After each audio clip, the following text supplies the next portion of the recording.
Bom dia, meus irmãos, que a graça do nosso Deus continue sendo objeto de nossa alegria, mas, sobretudo, de nossa segurança, para permanecermos firmes naquilo que o Senhor tem nos feito compreender.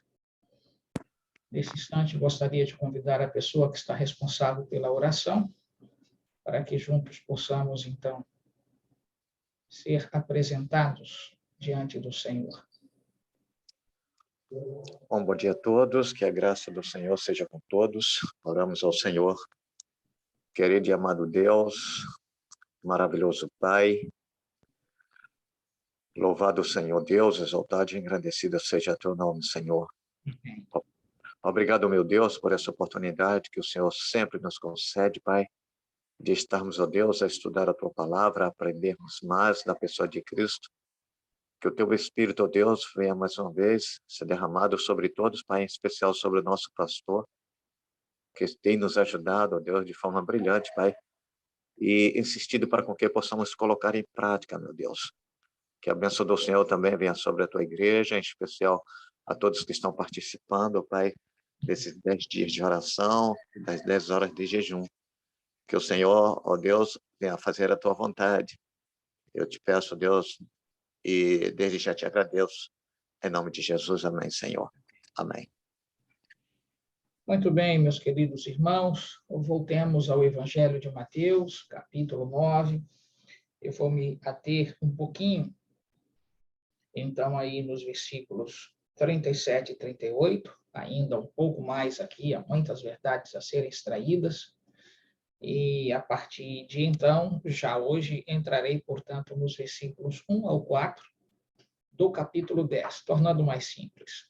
Mateus capítulo 9, versículos 37 e 38, serão, então, abordados esses versos, e aí já vou fazer uma vinculação com o capítulo 10, versículos 1 ao 4. E dividirei, na verdade, esta abordagem desta forma como aqui está sendo exposta, em razão de que os versículos 37 e 38 do capítulo 9, eles lançam, de alguma forma, muito despertamento para o que ocorrerá a partir, então, aí das cenas registradas no capítulo 10, nesses primeiros 4 versos. Então, voltemos à Bíblia, mais perto dela, por favor, e vejam como, então, se registra aqui em Mateus capítulo 9, versículos 37 e 38, a forma enfática de Jesus, então, descrever para os que ali se encontravam exatamente seus discípulos, já que, por essa ocasião, você não pode esquecer que Mateus já havia sido escolhido, não temos ainda a convicção de que ele já estivesse, portanto, acompanhando Jesus nestas viagens. E depois, lá no capítulo 12, nós vamos entender o porquê, então, desta situação aqui não convicta. Não? Embora Pedro, Tiago e João já estavam bastante intimidados com Jesus, e o que também fica evidente é que André, de alguma forma, o irmão de Pedro, não era alguém que acompanhava Jesus com muita frequência.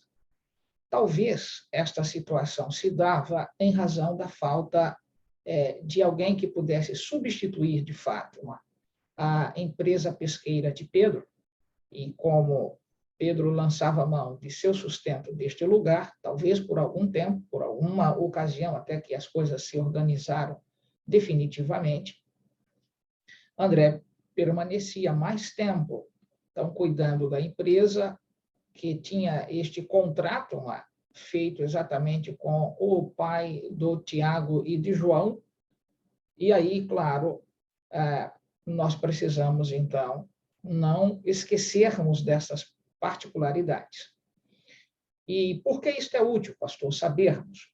Para que você não crie aquela imagem, talvez, de alguma forma, bastante infantil, de que tudo ocorrera assim. Jesus, então, formou um grupo, e esse grupo já começou, portanto, a trabalhar com ele, e nós temos visto, pela narrativa do texto de Mateus, que ele estava formando este grupo.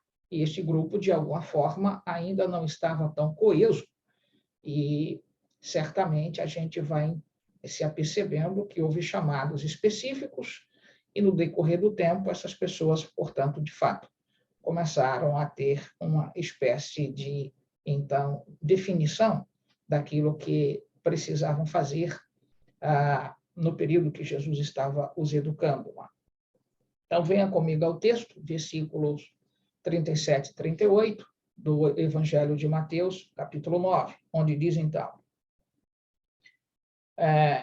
e então se dirigiu a seus discípulos. A seara, na verdade, é grande, mas os trabalhadores são poucos. A seara é grande e os trabalhadores são poucos. E aí vem a ênfase de Cristo. Rogai, pois, ao Senhor da seara que mande trabalhadores para a sua seara.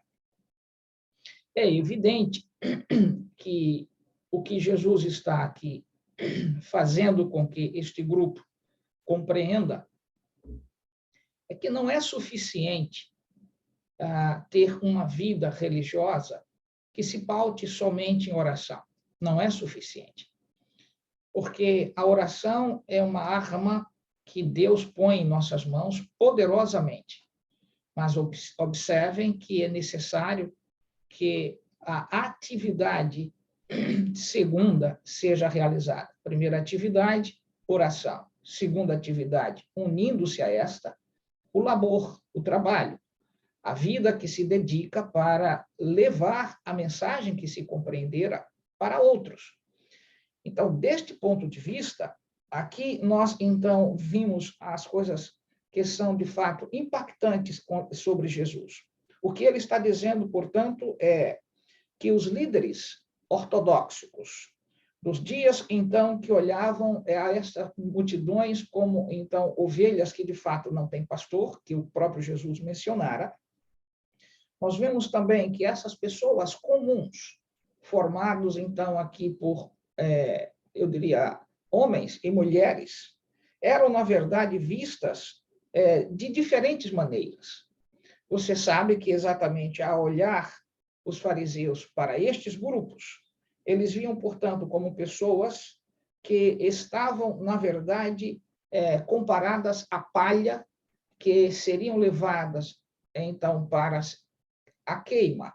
Ou seja, para os fariseus, este pessoal que tinha doenças, que tinha limitações do ponto de vista física, de locomoção, alguma deficiência visual, surdez, aspectos, portanto, em relação à possessão demoníaca, pessoas desprovidas de muitas qualidades, e pudéssemos usar as expressões aqui, intelectuais, qualidades técnicas.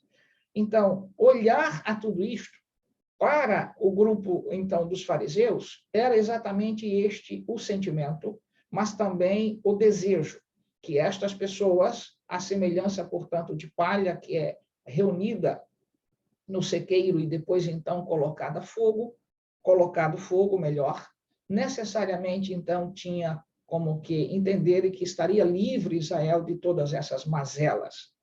Assim era o olhar dos fariseus. Na verdade, meus queridos amigos e irmãos, este grupo singular que Jesus, então, procurava atender, ninguém poderia ver como sendo uma expressão de bons olhos. Era seguido por quem? Exatamente assim, gente alijada da sociedade, gente sem expressão intelectual, gente comum, mulheres acarretadas de mazelas morais, gente que, de alguma forma, não tinha nada o que oferecer para a própria construção social de Jerusalém. Eram os, então, endividados, do ponto de vista, portanto, de nada poderem fazer, dívida moral, dívida ética, dívida do ponto de vista de não terem sequer condições de terem uma alimentação condigna com o labor que desempenhavam. Eram simplesmente considerados, reitero, palha, que precisava ser queimada. E aí vem um outro dado importantíssimo aqui. Ao Jesus olhar para todos estes, e não percam de vista que estes eram exatamente os que procuravam Jesus.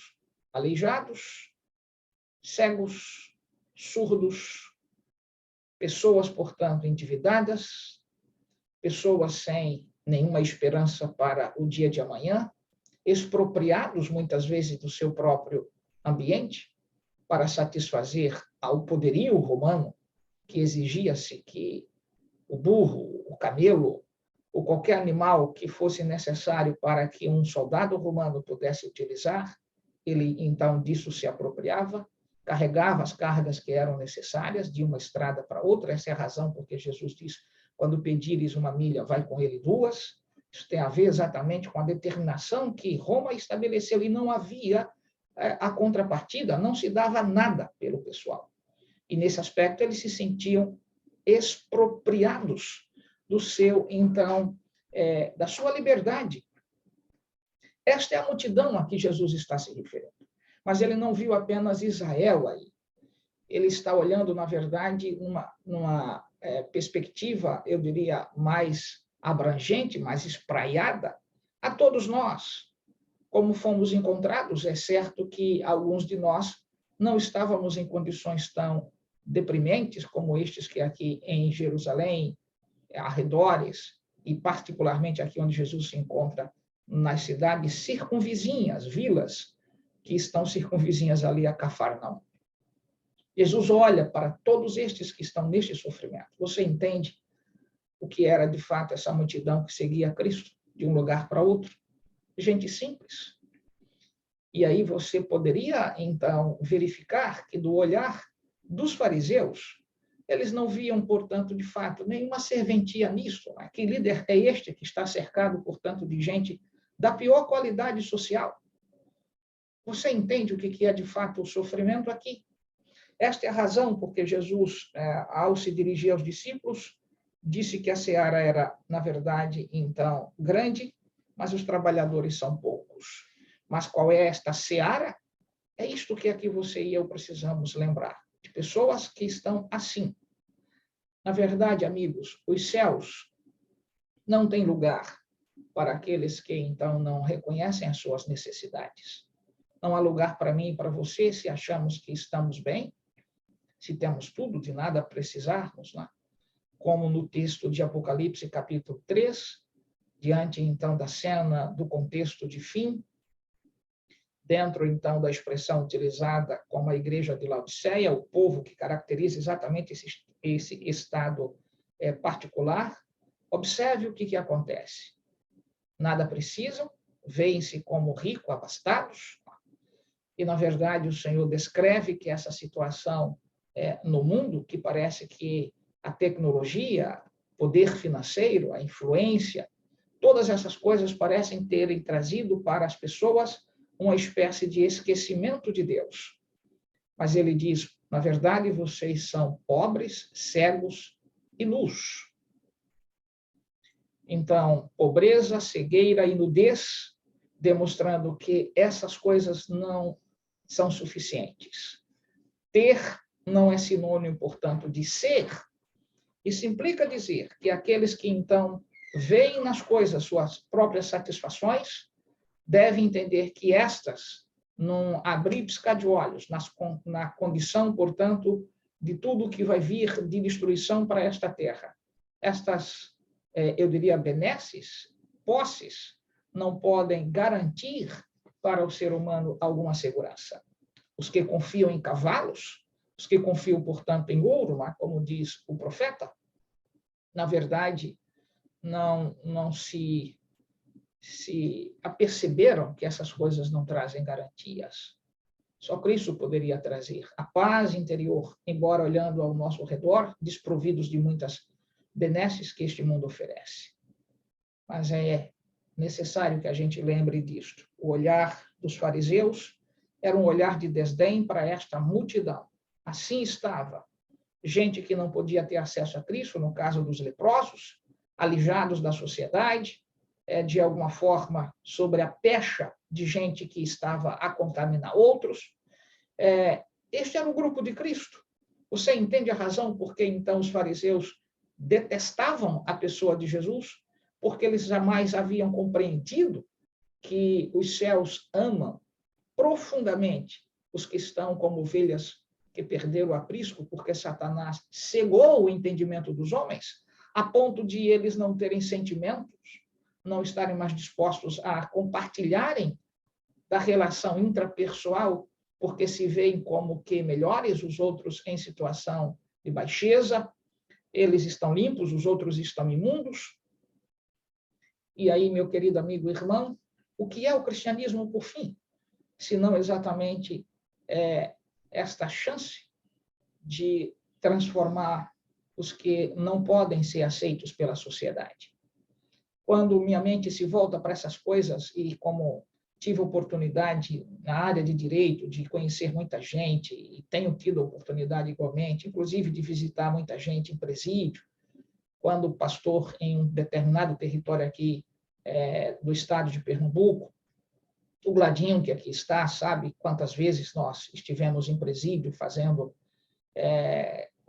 semanas de oração, fazendo, portanto, estudos bíblicos. Toda semana eu estava lá numa classe, e aí a nossa mente arde de ver quantas pessoas que estão colhidas no aprisco estranho, no aprisco indevido.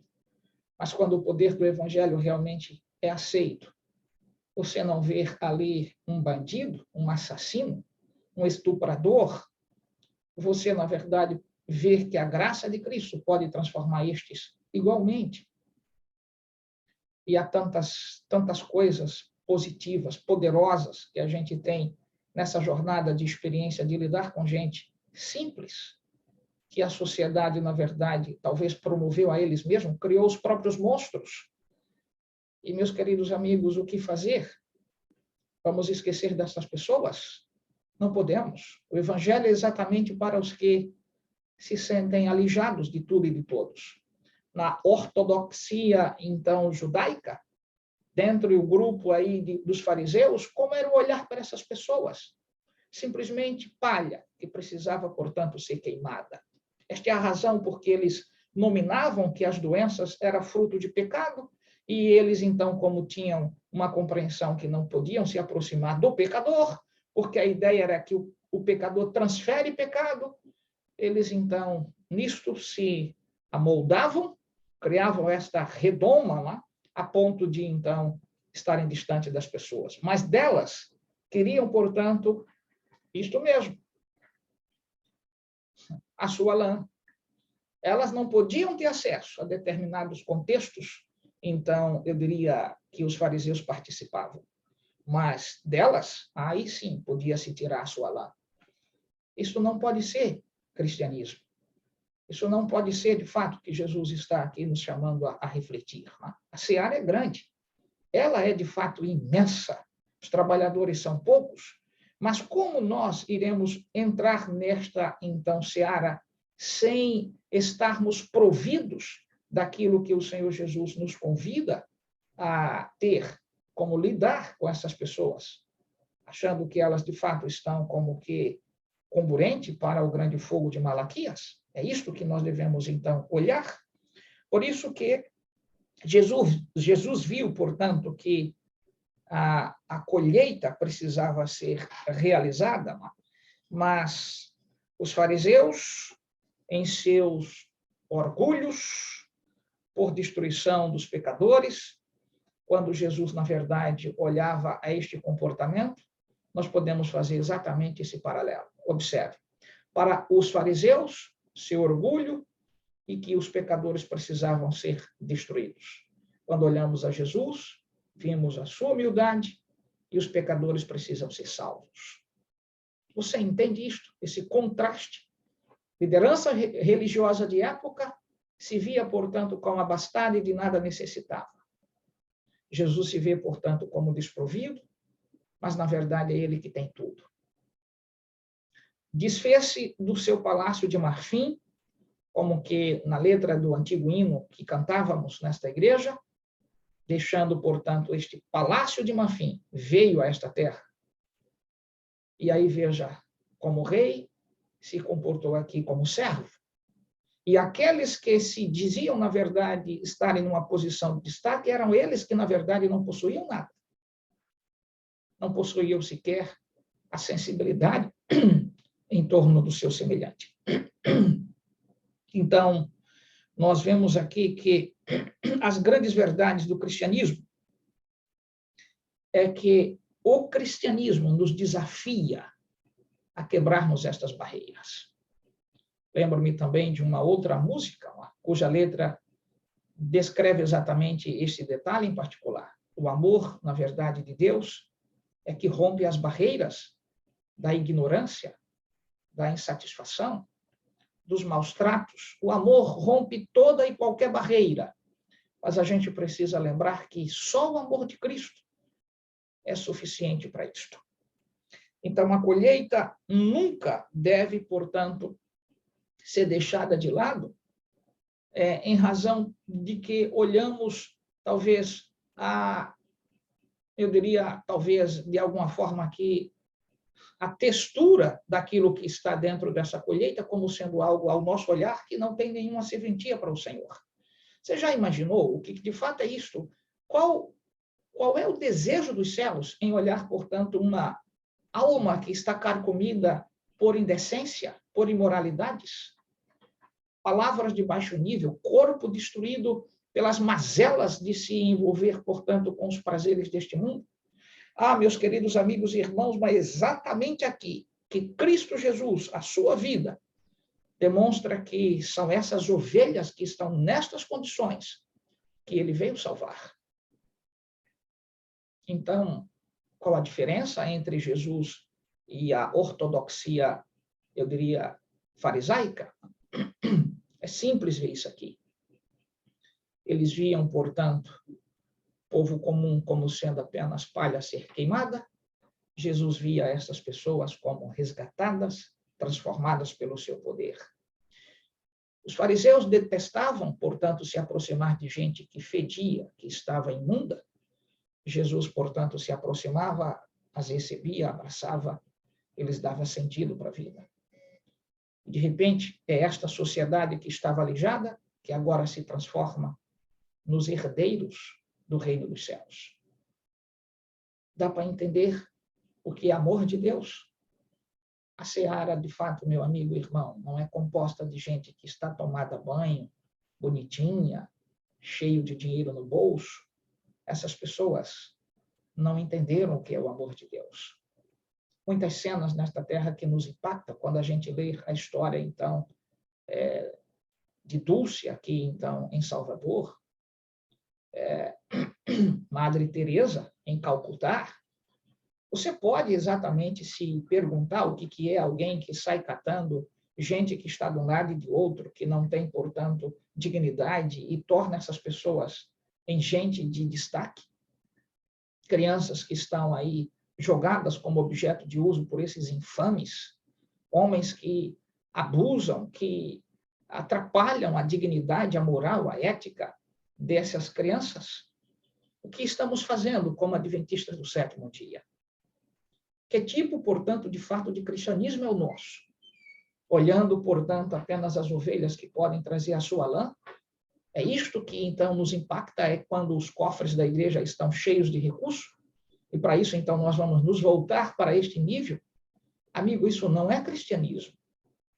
O cristianismo não faz acepção de pessoas, seja o rico, seja o pobre. É necessário que nós entendamos que a seara é composta destes, então, eu diria, grãos, que, de alguma forma, ao olhar humano, podem estar apodrecidos, mas não do olhar divino. Era estes, então, a quem Jesus se dedicava, quando ele, então, estava sobre essa terra. A sua voz era exatamente alcançada por estes. Quando ele esteve sobre esta terra, toda a Palestina, de alguma forma, estava eivada de tudo que é estes. Mas Jesus tinha um limite geográfico, tinha um limite temporal. Ele poderia estar, na verdade, em qualquer lugar, na sua divindade, mas não podia fazê-lo em sua humanidade. o que eu estou te dizendo, se ele estava, portanto, em Cafarnaum, não podia estar em Jerusalém. Então, como tornar esta verdade impactante para o mundo todo se não há ceifeiros? O que eu estou te dizendo nesta manhã, por fim, meu querido amigo e irmão, que não é suficiente só orarmos. Nós precisamos nos tornar a voz, as mãos, o amor, a graça de Cristo. O que a gente chama, portanto, ambulante, itinerante. Precisamos sair, precisamos levar, precisamos falar. Há alguns irmãos que dizem, não, eu já faço a minha parte. Que parte tu fazes? Achando que, então, como que numa empresa, investindo dinheiro, é isto que, então, é a tua parte? Amigo, não é assim que funciona. O que transforma o semelhante é a declaração de um semelhante. Nisto tem calor, não no metal. Algumas pessoas que procuraram financiar o cristianismo, e aí vivem nababescamente em seus resorts, por aí afora, mas não, mas eu entrego da minha parte e os outros que façam. A pedagogia do Senhor é que, na medida em que levamos pão, nós percebamos que então precisamos de pão. E eu estou falando da sua palavra. Isto nos motiva, isso nos imbui de esperança de dizer, eu também estive assim, sem rumo, sem direção, mas o Evangelho me alcançou. E agora, portanto, veja como o Senhor usa de seu poder e graça. Ele me transformou. O calor de dizer isso para alguém é mais poderoso do que uma mensagem, eu diria, fonada, de que uma mensagem WhatsApp. Você acha que essas coisas, portanto, têm o calor da presença humana? Por isso, eu gostaria de te dizer nesta manhã, não terceirize a sua fé. Não terceirize especificamente, eu diria, a seara do Senhor.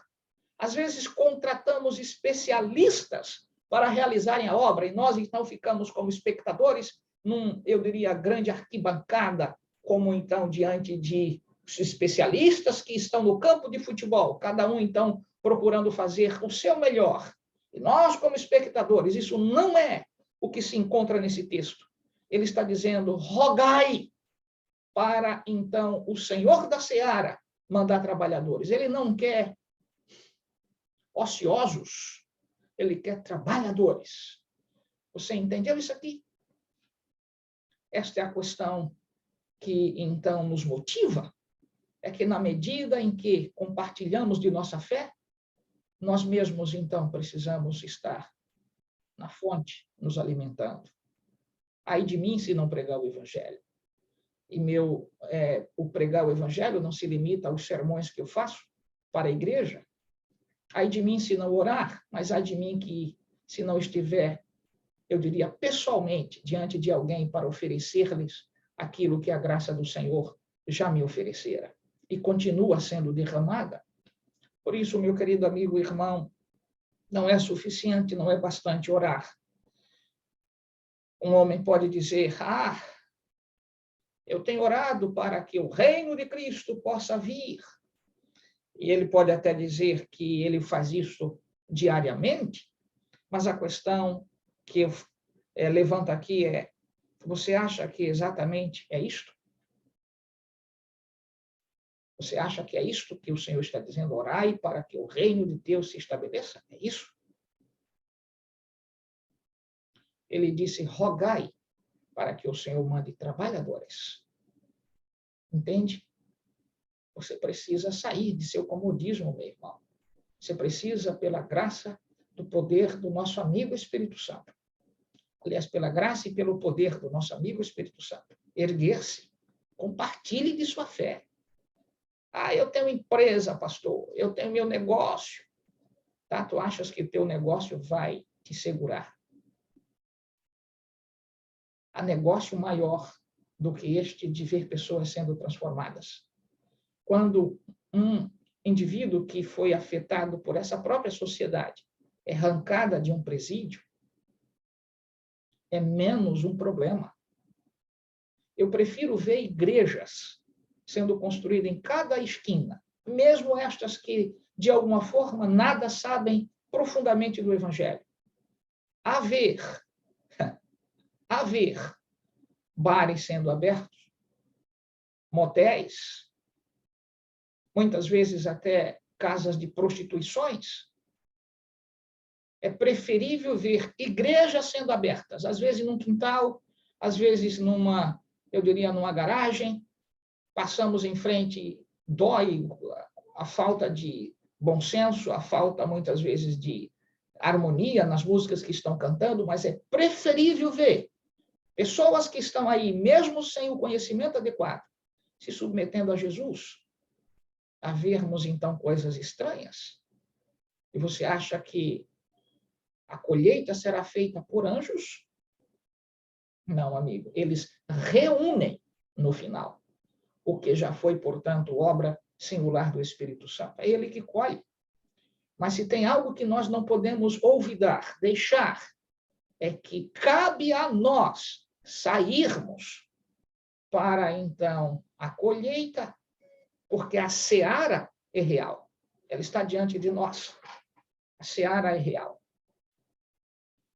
Então, o apelo a você nesta manhã, embora tentei demonstrar para você que, reitero, não use do comportamento ortodoxo dos que estão vivendo em pleno século XXI.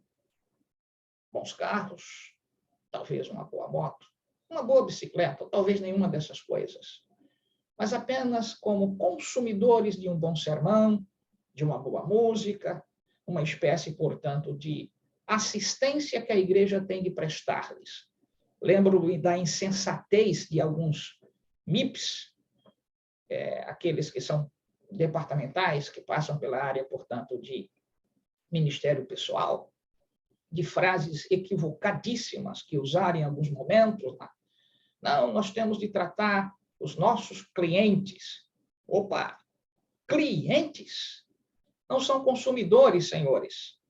São testemunhas do amor de Deus e precisam compartilhar deste amor. Não é uma empresa que a gente, então, recebe pessoas, as assiste e aí usam frases bombásticas, como se nós estivéssemos, portanto, diante de uma grande empresa onde você tem de oferecer um bom serviço e o indivíduo voltar para casa como satisfeito. Fui atendido. Isso não é cristianismo. O cristianismo envolve algo mais solene. Você tem de ter contato com pessoas. Você tem de sentir o cheiro das pessoas. Você tem de entender a dor das pessoas. Você tem de se envolver aonde elas estão, no lugar onde elas estão. Isto é igreja. Isto é o que o Senhor chamou, portanto, que a esta igreja as portas do inferno não prevalecem, porque o Espírito de Deus está atuando para que pessoas que tenham, de fato, este amor pujante saia a levar a luz que, de fato, dissipa todas as trevas. Isso não acontece com quem é consumidor, cliente. Não é um serviço. Tem a ver, na verdade, com a pregação do Evangelho. E a pregação não é feita por anjos. Ela deve ser feita por mim, por você. Não seja um ortodoxo, eu diria, então, do século XXI. A ortodoxia farisaica não deveria jamais passar pela nossa memória, mas estamos terceirizando a fé. E aí os irmãos investem em bugigangas, ferro de passar, ferro, eu diria, micro-ondas, bicicletas, terceirizamos a fé e achamos que é isso que transforma as pessoas. Poder do Evangelho, intimidade com os céus, oração, sim, mas a gente não fica apenas em comunhão, em oração. Nós precisamos compartilhar, porque na medida em que doamos, nós nos esvaziamos e vamos à fonte mais uma vez. É esta dinâmica, é este organismo vivo chamado eclésia, igreja, a que o Senhor, então, derramou a sua graça. Meu apelo, por fim, meu querido amigo e irmão, é que você saia do seu comodismo, é que você aplique o conhecimento que você tem. No mínimo que você tem algo em particular. Você foi alcançado pela graça de Cristo, compartilhe dessa graça. Eu desejo, igualmente, a minha prece. Portanto, não esqueça, a seara é grande. Os trabalhadores precisam, portanto, vir, mas não vêm de per si. Nós precisamos, então, apelar, Senhor, Dá-nos, de fato, homens e mulheres que tenham a vontade, a disposição de saírem e compartilhar da sua fé. Que Deus te use para ser este porta-voz, esta porta-voz, a fim de que, então, Deus, mediante a sua graça, faça com que esse conduto, este vaso, seja preenchido pela sua graça e você se esvazie, levando para os outros esperança, bondade, fé, companheirismo, atendimento, respeito, dignidade, todas as bênçãos que, de fato, o Evangelho nos promove. Esse é o meu desejo. E trabalho para que isso realmente seja feito, porque cumpro com a parte que me corresponde. Que Deus te use para seres também uma testemunha, em nome de Jesus. Senhor nosso Deus, obrigado pelo poder do Evangelho. Obrigado, Senhor, porque tu nos apelas a rogarmos, porque a tua seara é composta de gente realmente sofrida. Gente que precisa ser avançada, Senhor. Talvez, do ponto de vista materialista, alguns têm muitas coisas, mas se não têm a ti, nada possuem de fato. Nos uses para irmos buscar de fato as ovelhas perdidas da casa de Israel. Nos dê a tua graça para encontrarmos para estes aprisco, aonde nós já sabemos o caminho e aonde ele se encontra. Senhor, que haja compaixão, que haja de fato uma visão que seja condizente com a tua visão. E ver pessoas transformadas, porque tu não vê os homens como de fato eles são, mas como eles podem ser. Tu não vê os homens como de fato eles estão, mas como eles serão, mediante a tua graça. Faça com que isso se torne uma realidade em nossa vida, neste distrito, para esta igreja e para aquelas pessoas que me escutam por via deste canal, que despertem, Senhor, como testemunhas, e haja de fato uma colheita poderosa para a honra e glória e unicamente do teu nome. Em nome de Jesus pedimos e agradecemos. Amém.